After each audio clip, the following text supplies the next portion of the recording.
Hello, everyone, and welcome to week 12. I can't believe we only have just a few more weeks left before we actually are done with the course.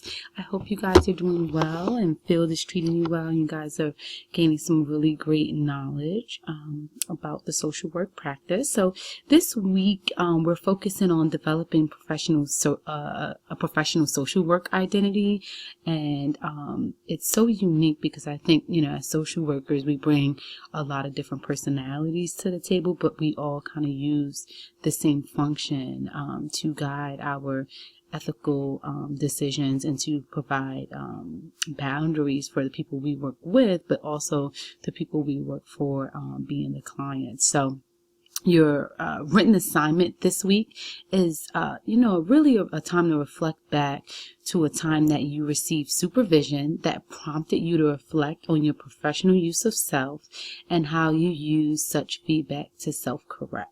So you want to give an example, and it can be from, recently or in the past that maybe you kind of sat and processed and thought about and said, hey, I think this feedback was really helpful in supervision, and it helped you to see things maybe in a different light and helped to see how you maybe view different things and how things should be managed in comparison to maybe some of the social work practices, and to, really alter your ability to work with the client.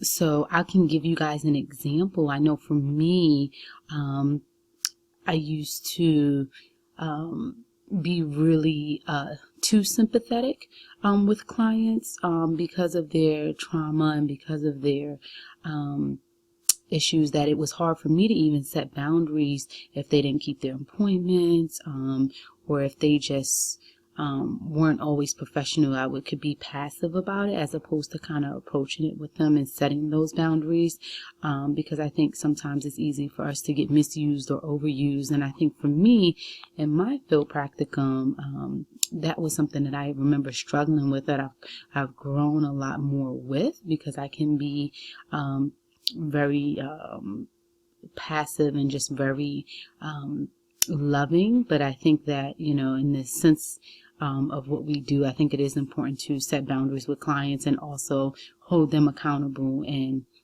empower them to,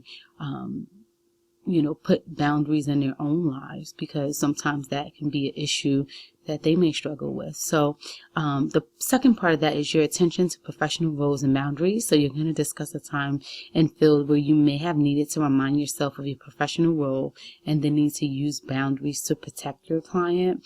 And I know, for example, I had in the workplace, I had a student who I had known for 3 years who unfortunately was placed in foster care. And of course that was very emotional for her, but for me as well, just really working so close with the family. And I could remember coming home talking to my husband about how about really trying to take her in. I mean, because she was our client, because she was my client, I just knew that that was a boundary that I wasn't going to be able to cross. But, in my heart, I really wanted to help this client. But it kind of worked out where she's still in foster care, but I still keep in touch with her, and we still have services provided for her and the family as they get ready, hopefully within the next year, to reunite, which will be awesome. So I know that was a really unique experience, but that is still, for me, it can be a boundary thing that sometimes, because they're children, for me it's easy to kind of almost treat them as my own.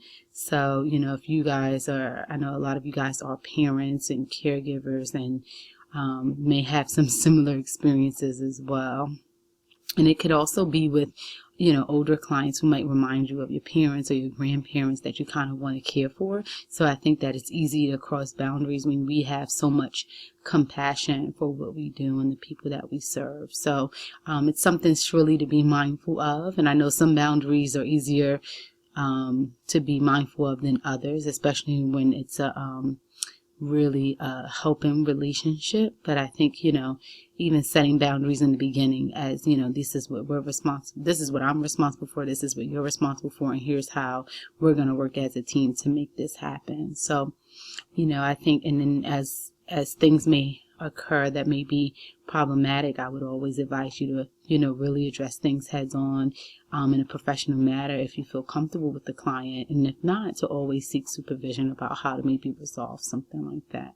So in addition to that, we have a few more things that are coming up due. So in addition to your written assignment that is due this Sunday at 11:59, you're going to also submit your timesheet to Sonia by the end of this week, August 5th, by 11:59. Also, your learning contract, just a reminder, is due at the end of week 13. It's just a revision, so you want to make sure that you revise it to the best of your ability based on what's going on in field now, and things that maybe you set forth going forth in the new semester. So also, please be mindful that your second process recording is due by the end of week 14, and we're already in week 12, so I just wanted to give you guys a reminder because everything's creeping up on us pretty fast. In addition to that, please RSVP by this Wednesday at 12 o'clock via Engage if you would like to join our live field discussion. And I will have all of your assignments graded from weeks 10 and 11 by this Sunday, so look out for that. And I do apologize, I just came back from vacation, which pushed me back an extra week. Please be sure to complete 5 of the peer-to-peer field discussions by the end of week 14. If you have done so already, that's great, and if not, I would keep continuing to do that so you can get your full points at the end of the course. And please just feel free to reach out if you have any questions or concerns about anything. So you guys have a great week, and I look forward to talking to you soon. Okay, bye-bye.